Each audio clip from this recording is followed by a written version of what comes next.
शुक्लांबरधरं विष्णुं शशिवर्णं चतुर्भुजं प्रसन्नवदनं ध्यायेत् सर्वविघ्नोपशान्तये।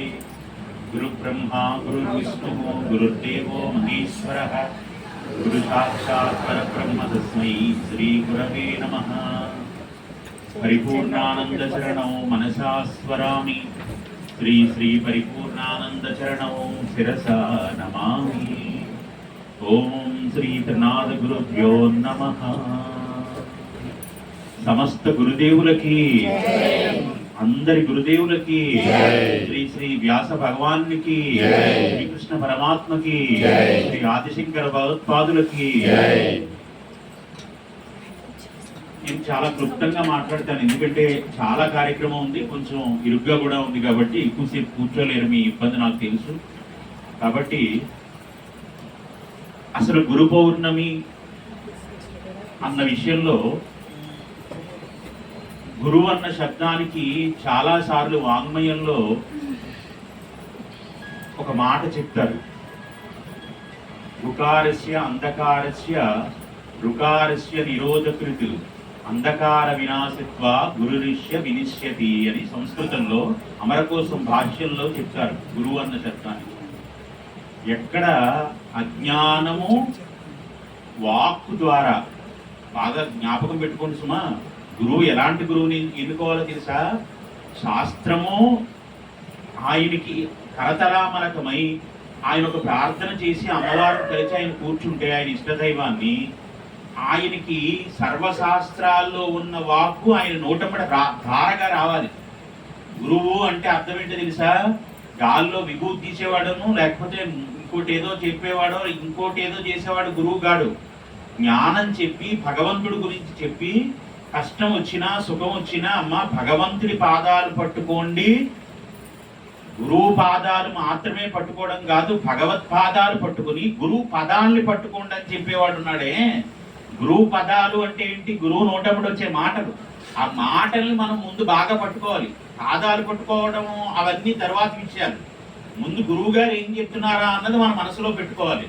అలాంటి గురువులు ఉన్నారే, అలాంటి గురువుని ఎన్నుకునే ఇది కూడా మనకి ఎప్పుడు వస్తుందంటే కాస్తో కూస్తో మనకి శాస్త్ర పరిజ్ఞానం ఉండి కనీసంలో రామాయణం ఇలాంటి వాటి మీద కొంతైనా అవగాహన ఉంటే అప్పుడు ఈయన మాట్లాడుతున్నది శాస్త్రంలో ఉన్నదే కదా అని అనిపిస్తుంది. లేకపోతే ఏమవుతుందో తెలుసా అంటే ఇప్పుడు వినేవాళ్ళ కంటే చెప్పేవాళ్ళు ఎక్కువ మంది ఉన్నారు. వినేవాళ్ళు లేరు, చెప్పేవాళ్ళు ఎక్కువ మంది ఉన్నారు. కారణం ఏంటో తెలుసా అండి? అసలు ఏం మాట్లాడుతున్నారో అది శాస్త్రంలో ఉందా లేదా అని ఆలోచించుకోలేని అమాయకులందరినీ చూసి దాన్ని ఏం చేస్తున్నారంటే వేదంలో యేసున్నాడని, వేదంలో అల్లా ఉన్నాడని, అసలు వేదవాంగ్మయం అంతా మాదేనని. ఇప్పుడు ఈ మతాలన్నీ ప్రబడడానికి కారణం ఏంటో తెలుసా? హిందువుల యొక్క నిరక్షరాస్యత. బాగా జ్ఞాపకం పెట్టుకోండి, ఎక్కడ అక్షరం లేదో అక్కడ అజ్ఞానమే ఉంది. నేను ఇలా అన్నానని చదువుకోని వాళ్ళు ఏదో అంటున్నానని అనుకోకండి, కాదు. జ్ఞానంతో విచక్షణ చేసే ఆలోచన ఎప్పుడైతే మనకి లేదో ఎవరేం చెప్పినా అదే నిజం అనుకుంటామా లేదా? ఇప్పుడు సంతకమే చేయడానికి రాని వాడి దగ్గరికి వెళ్ళి మీరేదో పట్టుకెళ్ళి ఇది చాలా విలువైంది, దీని మీద ఇంకా ఇలా ఈ బటన్ వేలతో ఈ ముద్ర ఇలా వేస్తే నీకు చాలా మంచి జరుగుతుందని చెప్పారు అనుకోండి, అందులో విషయం ఏంటో తెలియని వాడు ఏం చేస్తాడు? అప్పుడు మీరు ఏం చెప్తే అదే వింటాడు. అందుకని బాగా జ్ఞాపకం పెట్టుకోండి, పురాణం తెలియాలి, ఆయనకి వేదంలో కొంచెం బ్రహ్మసూత్రాలన్నా తెలియాలి తప్ప నేను భక్తిగా ఉన్నాను నేను గురువు అవుతానని ఎవరన్నా అంటే ఆయన భక్తుడు అవుతాడు తప్ప గురువు అవ్వడు. గురువు అవ్వడానికి ముందు క్వాలిఫికేషన్ ఏంటో తెలుసా? ఆయనకి వేదం పట్ల అపారమైన నమ్మకం ఉండాలి. వేదం ఏం చెప్తుందో తన నడువడికి అలాగే నడిచి అది ఎదుటి వాళ్ళకి చెప్పాలి. ఇప్పుడు తెల్లవారుజామున లేవండమ్మా మీరు అందరాన్ని నేను 8 లేచారనుకోండి, మీరు ఎవరు నా ఇంటికి వచ్చి చూస్తారేంటి? నాకెవరు సాక్షి తెలుసా? నా గురువు నాలోనే ఉండి పలికిస్తున్నాడన్న నమ్మకం, నేను వేదాన్ని నమ్మడం, నేను పురాణాన్ని నమ్మడం, నేను భగవంతుడిని నమ్మడం ముందు నిజమైతే అప్పుడు భగవంతుడు నన్ను చూస్తున్నాడు కదా. మీరెవరు చూసినా చూడకపోయినా నేను ఏం చేస్తున్నానో, నేను ఏం చెప్తున్నానో, చెప్పింది ఎంత ఆచరణ చేస్తున్నానో ఇవన్నీ ఎవరు చూస్తున్నారు? అంతర్ముఖ సమానాధ్య బహిర్ముఖ సుదుర్లభ. బయట వెతికితే దొరకదు, నీ లోపలే ఉంది ఆవిడ. అందుకని ఆవిడ చూస్తోందన్న ఎరుక దేని వల్ల కలుగుతుంది? ఓ దేవీ భాగవతం అన్నా నీకు తెలియాలి కదా, ఓ కనీసం ఒక రామాయణం అన్నా నీకు అవగతం అవ్వాలి కదా. నీకు ఏ శ్లోకం తెలియదు, ఏమీ తెలియదు, కానీ నేను గురువుని అన్నారు అనుకోండి, ఇప్పుడు ఆయన గురువు అవడు, మీ జీవితంలో పెద్ద బరువు అవుతాడు. ఎందుకని అలాంటి వాళ్ళని ఆశ్రయిస్తే నీకు జ్ఞానం లేదు, వాళ్ళకి జ్ఞానం లేదు, వాళ్ళకి అక్షరాభ్యాసం లేదు, వాడికి శాస్త్రం తెలియదు, నీకు శాస్త్రం తెలియదు. ఇప్పుడు ఆయన ఏమంటాడంటే ఏవి రాని వాడిని చూసి ఏదో రెండు మాటలు చెప్పి ఇదే మంత్రం ఇది అనుకోమన్నాడు అనుకోండి, మీరు ఆయన ఎందుకు గురి పెట్టుకుని అనుకుంటే మీకు సిద్ధి కలుగుతుంది. కానీ ఇలా వచ్చిన వాళ్ళందరినీ వంచడం చేత ఆయన ఏమవుతాడో తెలుసా? మహాపాపాత్ముడై వచ్చే జన్మలు చాలా నీచ జన్మలోకి వెళ్ళిపోతాడు. అందుకే ఎప్పుడు ఒకటి జ్ఞాపకం పెట్టుకోండి, నేను గురువునని ఏ గురువు చెప్పడో లోకంలో. అలా చెప్పాడంటే ఆయన గురువు కాదు. మరి అదేంటంటే, మరి మీకు పీఠం వేసి కూర్చోబెడుతున్నా, ఇంతమంది నమస్కారం చేస్తున్నాం కదా, మరి మీరు గురువు అనే కదా కూర్చోబెట్టాం, ఇప్పుడు మీరు అనుకున్నట్టే కదా అంటే, నేను అనుకుని అవ్వలేదండి గురువుని. ఎందుకు నేను గురువుగా కూర్చోబెట్టిందో తెలుసా ఆవిడ ఆ తల్లి? ఇంత స్థాయికి దిగి వచ్చేటువంటి స్థితిలో ఈ కలియుగంలో గురువులు లేరు. అది చిత్రం. మీరు పెద్ద పెద్ద గురువుల దగ్గర మంత్రోపదేశం తీసుకున్నారు అనుకోండి, వాళ్ళు ఏం చేస్తారో తెలుసా? ఆశ్రమానికి వెళితే గంటని మీరు ఎదురు చూస్తే తప్ప కనీసం మీకు దర్శనం ఇవ్వడానికి కూడా వాళ్ళు ఇష్టపడరు.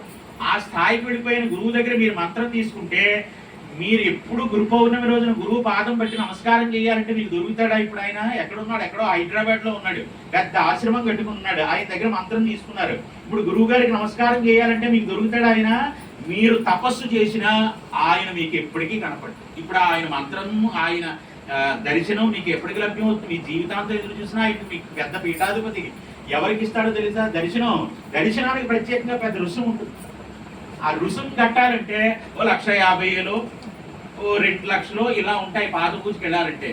మన వెంకటేశ్వర స్వామి దగ్గరికి వెళుతున్నారు కదా, మరి అష్టదళ పాద పద్మారాధన కావాలంటే ఎంత టికెట్ కావాలి? ఇప్పుడు ఎన్ని నెలలు ముందు అంటే, ఇప్పుడు భగవంతుడు మీకు దొరకడు, గురువు మీకు దొరకడు, అప్పుడు మీ అజ్ఞానంకి ఎప్పుడు పోతున్నట్టు ఏముండదు. ఆయన గురువు గారు అని మీరు అనుకుని మీరు తరించాలే తప్ప మీలో మీ జ్ఞానం పెంచుకుని ఎప్పటికీ ఆయన మీకు దొరకడు. అందుకే ఎలాంటి గురువుని పట్టుకోవాలో తెలుసా? ఆయనకి ఎంత జ్ఞానం ఉన్నా మీ ఇంటికి పిలిస్తే ఆయన ఏమీ తెలియని చంటి పిల్లాళ్ళ మీ ఇంటికి వచ్చేయాలి. అలాంటి గురువు కావాలి మీకు. మీకు అర్థమవుతుందా? ఆయన ఎంత సబ్జెక్ట్ ఉన్న వాళ్ళందరూ పక్కన పెట్టేసేయండి. మీరు పిలిస్తే ఆయన మామూలు ఏదో మీ ఇంటికి చుట్టం వచ్చినట్టుగా, బంధువు వచ్చినట్టుగా, నేను ఇంత గొప్పవాడిని, నేను వాళ్ళ ఇంటికి వెళ్ళడం ఏంటని తెలియకుండా, మీది పూరిపాకైనా సరే మా గురువు గారు మా ఇంటికి రావాలంటే అని కోరుకుంటే మీ దగ్గరకు వచ్చేసే అంత సొలుగుడై ఉండేటువంటి గురువుని మీరు పాదం పట్టి ఎన్నుకోవాలి. బాగా జ్ఞాపకం. నేను రానమ్మా మీ ఇంటికి, నేను రాకూడదు, మీరే నా దగ్గరికి రావాలని గురువు అన్నాడంటే ఇంక అయిపోయినట్టే. ఇంకా ఎప్పటికీ మీరు ఆయన్ని చేరుకోలేరు. మీరు ఎప్పుడైనా నాకు కూడా నా లక్ష్మీపతి వస్తే తెలుస్తుంది నన్ను ఎన్ని ఇబ్బందులు పెడతారో వాళ్ళు.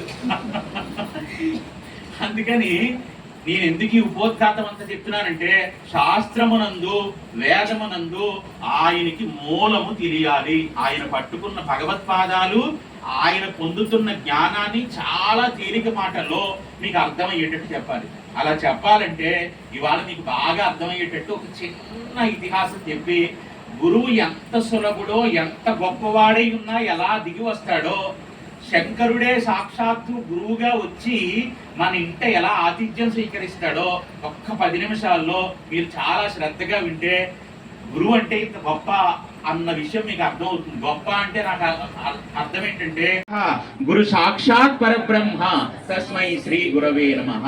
మా గురువు కన్నులతో చూస్తున్న ఒక మాంసపిండము కాదు, ఆయన సాక్షాత్తు పరబ్రహ్మ స్వరూపుడే అని మీ హృదయంలో నమస్కరించాలి. అప్పుడు మీకు పాదాలు పట్టుకుంటే ముక్తి తప్ప మీకు ఎరుక లేకుండా ఎంతమంది వచ్చి కాలు మీద పడితే ప్రయోజనం ఏముంటుంది? ఈ విశ్వాసం ఉండాలి. ఈ విశ్వాసానికి భగవంతుడు ప్రత్యక్షమయ్యాడు. ఎవరికి? ఇలాంటి శిష్యుల్ని సంపాదించుకున్న, అంటే ఒక్క ఆవిడ